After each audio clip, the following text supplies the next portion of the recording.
Everyone, welcome back to your YouTube channel way to tech knowledge. तो guys, आज हम discuss करने वाले हैं एरे के बारे में कि एरे क्या है, उसके टाइप्स कितने हैं, उसके बारे में हम डिस्कस करने वाले हैं। तो बेसिकली एरे के दो टाइप्स है। First is one dimensional array and second two dimensional array. Third भी है मल्टी डायमेंशनल एरे, बट जो सेकेंड एरे है, जो मतलब टू डायमेंशनल एरे है और multi dimensional, both are the similar. अब सिमिलर का मतलब क्या है कि मान लीजिए वन डायमेंशनल है तो उसमें ये एक सबस्क्रिप्ट आता है, ठीक है। अगर वन डायमेंशनल एरे हो तो, और उसके जगह पे अगर सेकंड मतलब टू डायमेंशनल है तो उसमें डबल सबस्क्रिप्ट आते हैं। और मल्टी डायमेंशनल जो है उसमें एक से ज्यादा, मतलब एक से ज्यादा कितने हो गए, दो भी हो सकते हैं, तीन भी हो सकते हैं, चार भी हो सकते हैं, ठीक है। तो ये जो कॉन्सेप्ट है टू डायमेंशनल का, वो दोनों सेम हो जाता है फिर, क्योंकि मल्टी डायमेंशनल में एक से ज्यादा हो तो उसे मल्टीपल बोलते हैं, और टू डायमेंशनल में ऑलरेडी हम यहाँ पे टू सबस्क्रिप्ट का यूज करते हैं। तो ये एकदम सिंपल सा बेसिक डिफरेंट है ये तीनों के तीनों में, ठीक है। तो सबसे पहले आज हम डिस्कस करने वाले हैं वन डायमेंशनल में, ठीक है। तो सबसे पहले जो सिंटेक्स की बात करें तो सबसे पहले आता है डेटा टाइप। तो डेटा टाइप में हमें जो भी लेना है वो हम ले सकते हैं, लाइक इंटीजर, कैरेक्टर, वो हम ले सकते हैं। उसके बाद क्या आता है एरे नेम। तो हम यहाँ पे कोई भी एक एरे का नाम ले लेते हैं, एरे ले लेते हैं। उसके बाद हमें यहाँ पे जो सबस्क्रिप्ट है उसके अंदर हमें क्या पास करना है, तो यहाँ पे हम साइज पास करते हैं। साइज के अंदर मान लो हमने यहाँ पे 10 पास किया, 5 पास किया, जितना हम वैल्यू ले रहे हैं उतना हम लोग पास कर सकते हैं। उसके बाद इक्वल टू के बाद हमें यहाँ पे कर्ली ब्रैकेट करना है, और उसके अंदर हमें जितनी भी वैल्यू हमें यहाँ पे पास करनी है उतनी हम यहाँ पे अपने हिसाब से पास कर सकते हैं, ठीक है। यहाँ पे हमें साइज देना है। अगर आप डिफाइन इसमें नहीं कर रहे हो साइज, फिर भी एरे समझ जाता है कि ये जो है एरे के अंदर कितने डेटा हमने पास किया हुआ है, ठीक है। तो हमें जरूरी नहीं है कि हर बार हमें यहाँ पे साइज जो है वो डिफाइन करना पड़े। हम देख लेंगे जब एग्जाम्पल को रन करेंगे तब देखेंगे कि विदाउट साइज इंक्लूडेड ये रन होता है कि नहीं, ठीक है। अब ये हो गया। अब हमें क्या करना है ना, सिंपल से हम एरे को समझते हैं। चलिए, अब मुझे क्या करना है, इस जो एरे है उसको काउंट कैसे करते हैं।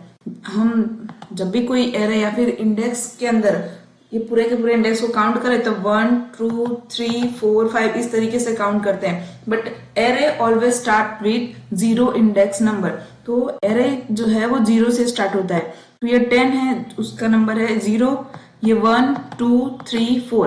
तो अब ये इंडेक्स नंबर को हम लिखते कैसे हैं, तो हम जो एरे है उसके अंदर हम 0 पास करेंगे, ठीक है। तो 0 पास करेंगे तो उसमें क्या आएगा, ये 10 नंबर वाला हो गया एरे ऑफ 1। तो उसकी वैल्यू क्या है, तो 20 हो गई, ठीक है। तो ये यहाँ पे 0 1, ये 2 का हो गया, ये 3 का हो गया, एक स्टेप पीछे गए। i-1 वैल्यू यहाँ पे काउंट होता है एरे के अंदर, ठीक है। तो अब हम क्या करेंगे, सिंपल सा एक प्रोग्राम लेते हैं जिसके अंदर हम क्या करेंगे, यहाँ पे प्रिंटफ लेते हैं। प्रिंटफ के अंदर हम इसको प्रिंट कराएंगे %d, और उसके अंदर हम एरे ऑफ 0 को प्रिंट करते हैं। उसके बाद रन करके देखते हैं कि हमारे पास आउटपुट अभी क्या आता है, ठीक है। Return 0, okay. अब हम इसको प्रिंट कराएंगे, कंपाइल करेंगे, देन रन करेंगे। इसको कंपाइल होगा तो यहाँ पे 0 आ जाएगा, फिर हमें यहाँ पे आउटपुट मिल जाएगा, ठीक है। अब हम इसको रन कर लेते हैं। तो ये देखिए हमारे पास 10 नंबर आ रहा है, क्यों, क्योंकि हमने यहाँ पे 0 इंडेक्स नंबर पास किया है, इसलिए। अब हमें क्या करना है, यहाँ पे हम इसको यहाँ पे 1 कर देंगे, या फिर कॉपी पेस्ट करके नीचे 1 ला देते हैं। यहाँ पे 1 ला दिया, 2 3 4, इस तरीके से हम इसको पास करके देख लेते हैं। हम यहाँ पे लिख देते हैं 1, नीचे 2 3 एंड 4। तो ये 4 ही तक हुआ ना, 0 1 2 3 4।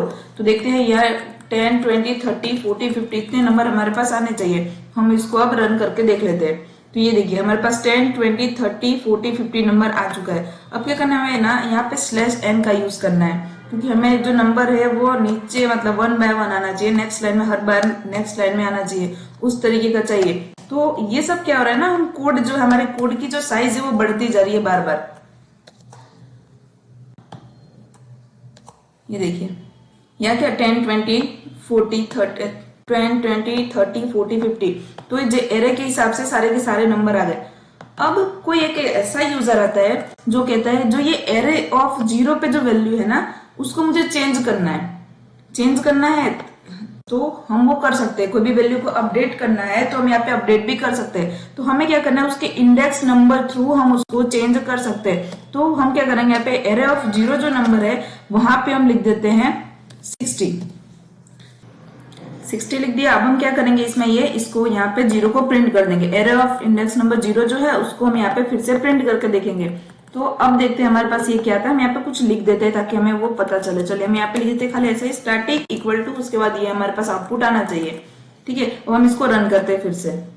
अब देखिए यहाँ पे 60 नंबर जो है वो आ गया हमारे पास। अगर मैं फिर से ये सारे के सारे एलिमेंट चेंज करूँ ना, पहले हमारे पास एरे ऑफ 0 में कौन सी वैल्यू आई थी, तो ये देखिए पहले हमारे पास एरे ऑफ 0 इंडेक्स नंबर पे 10 वैल्यू आ रही थी, बट अगेन जब मैंने इसमें रन किया तो उसमें मेरे को वैल्यू 0 मिल रही है। तो अब अगर मैं इसको फिर से रन करूं यहाँ पे, चलिए सारे के सारे चीजों को फिर से मैं यहाँ पे रन करती हूँ, तब मेरे पास आउटपुट क्या आता है वो भी हम यहाँ पे देखेंगे।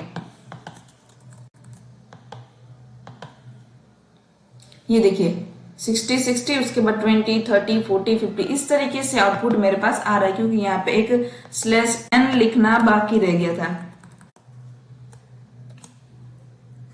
डन।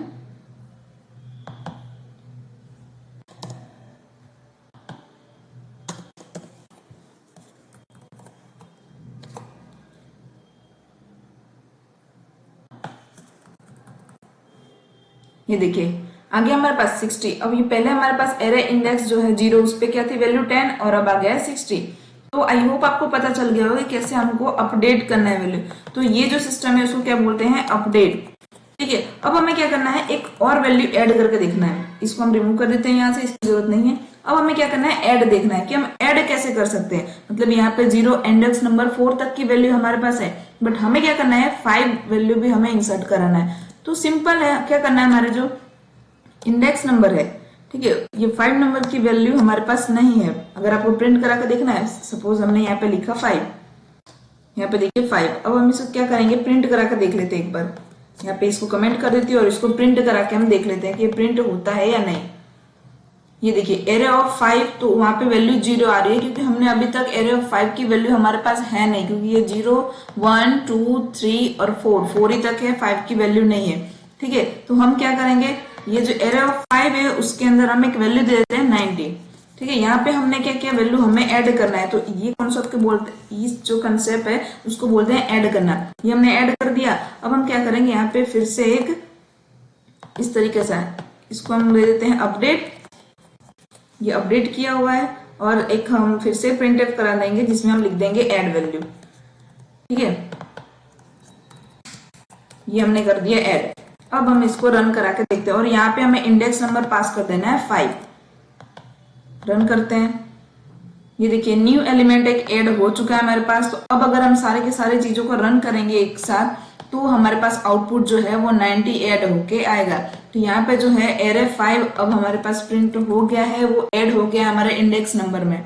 ठीक है, तो ये है पूरा लूप जो हमने एक स्टैटिक तरीके से इसको फिनिश किया है। इसको जो है हम एक डायनामिक लूप भी दे सकते हैं। मान लीजिए ये जितने भी हमने कोड 1 बाय 1 लिखा है, वो क्या है, हमारे कोड की लेंथ बढ़ रही है। ठीक है, अगर हमें इसको छोटा करना है कोड को, मतलब हम एक फोर लूप का यूज करें और उसके बाद सारे के सारे नंबर प्रिंट हो जाए, तो इस तरीके से भी हम कर सकते हैं। तो एक सेकेंड का मैं पोज देती हूँ, आपको अगर स्क्रीनशॉट लेना है तो आप ले सकते हो, या फिर आपको नोट डाउन करना है तो नोट डाउन कर लीजिए। और उसके बाद हम लेंगे, उसके बाद तुरंत ही लूप का कॉन्सेप्ट लेने वाला है कि लूप का यूज करके हम ये सारे के सारे एरे को कैसे प्रिंट कराएं।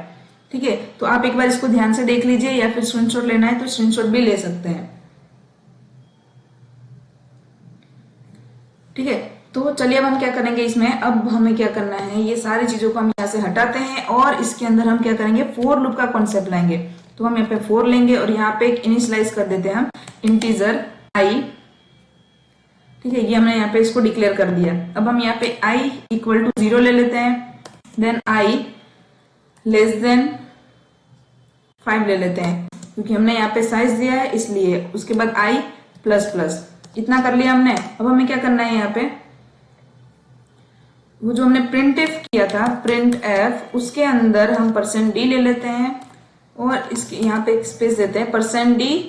देन यहाँ पे हम एरे ऑफ i को यहाँ पे पास कर देंगे। जनरली हम लूप के अंदर आई को पास करते हैं, बट हमारे पास एरे है, एरे के अंदर जो ये साइज है उसकी जगह पे हमने क्या ले लिया, यहाँ पे आई ले लिया, क्योंकि आई के अंदर ये जो है ये इंडेक्स नंबर हम यहाँ पे पास करने वाले, इसलिए हमने एरे ऑफ आई को यहाँ पे पास कर दिया। अब हम इसको रन करा कर देखते हैं। तो ये देखिए हमने जो लिखा है, क्या लिखा है यहाँ पे 10, 20, 30, 40, 50। तो इस तरीके से हमारे पास ये रन होके आ जा रहा है। क्यों? क्योंकि ये इंडेक्स वैल्यू के थ्रू यहाँ पे एक्सेस हो रहा है, इसलिए। ठीक है, अब हमें क्या करना है ना, उसको वन बाय वन नीचे लाना है। तो हम एक ही कोड एक ही बार हमें यहाँ पे प्रिंटफ लिखने की जरूरत है। फोर लूप का यूज करेंगे तब। अगर आप फोर लूप का यूज नहीं कर रहे हो तो आपको बार बार प्रिंटफ लिखना पड़ेगा, जैसे हमने इसके पहले किया था वैसे। बट ये हम क्या कर रहे हैं, ये फोर लूप का यूज करके हम इजीली एक ही लाइन के कोड से कोड जो हम रिड्यूस कर रहे हैं यहाँ पे, और जल्दी से यहाँ पे सारे के सारे जो भी एरे हैं उनको हम यहाँ पे प्रिंट कर सकते हैं। तो देखिए अभी हम इसको रन करके देखते हैं। तो ये देखिए 10, 20, 30, 40, 50। अब जितना भी हमने कॉन्सेप्ट वहां पे किया था इसके पहले कोड में, तो वही का वही सब यहाँ पे आप कर सकते हो। और जैसा कि मैंने आपको बताया था कि अगर हम यहाँ पे इसका ये साइज डिफाइन ना करें तो क्या हम इसको एक्सेस कर सकते हैं, तो उसको भी हम एक बार हटा के और उसको रन करके देख लेते हैं कि वो एक्सेस होने देता है या नहीं। चलिए ये उसके बाद भी ये रन हो गया है और हमारे पास आउटपुट आ गया है। देखिए यहाँ पर मैं एरे की साइज जो है उसको डिफाइन नहीं किया फिर भी। सो आई होप आपको ये क्लियर हो गया होगा वन डायमेंशन की कैसे ये वर्क करता है एरे और कैसे नहीं। अगर इसके बाद भी अगर आपको कोई क्वेरी है तो आप मुझे कांटेक्ट कर सकते हो ईमेल के थ्रू, या फिर मुझे कमेंट भी कर सकते हो। तो मिलते हैं नेक्स्ट ट्यूटोरियल में। Thanks for watching.